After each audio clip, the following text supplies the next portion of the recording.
TDS బియ్యం కాజేసిన గద్దలు కటకటాల పాలు. పేదల బియ్యం కేసులో నిజాలు నిగ్గు తేల్చిన మెదక్ పట్టణ పోలీసులు. కంచె చేను మేసే అన్న చందంగా కేంద్ర గిడ్డంగుల సంస్థ అధికారి మరో 2 సిబ్బంది. డీసీఎం డ్రైవర్ ఓనర్తో పాటు ఆ 3 అధికారులు, మొత్తంగా 5 జైలు పాలు.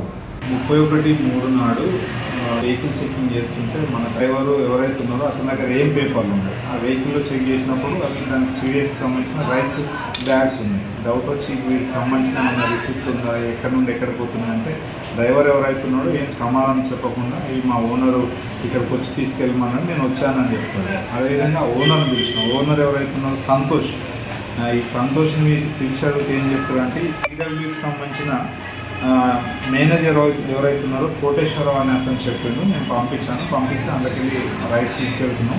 ఆ చుట్టుపక్కల ఒక అంటే కోళ్ళ ఫామ్లో కానీ వేరే అమ్ముకోవడానికి ఎలాంటి పర్మిషన్ లేకుండా ఇల్లీగల్గా కోటేశ్వరరావు అనే అతను ఈ సంతోష్కి ఇచ్చినట్టుగా చెప్తాడు.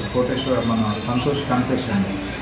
ఎవరైతే ఆ మేనేజర్ ఉన్నాడో సిడబ్ల్యూసి మేనేజర్ని తీసుకొచ్చి విచారిస్తే అయితే ఒక 70 బ్యాగులు అవి 1000 చొప్పున అమ్ముకుంటాం, వాళ్ళు బయట 1200 ఒక్కొక్క బ్యాగ్ అమ్ముకుంటారని కోటేశ్వరరావు వచ్చి చెప్తాడు. అతనితో పాటు అతన్ని ఎవరైతే కింద పనిచేస్తారో శ్యాము, తర్వాత ఉప్పల సునీల్ కుమార్ అని వీళ్ళు కూడా ఇన్వాల్వ్మెంట్ ఉన్నారని తెలిసింది.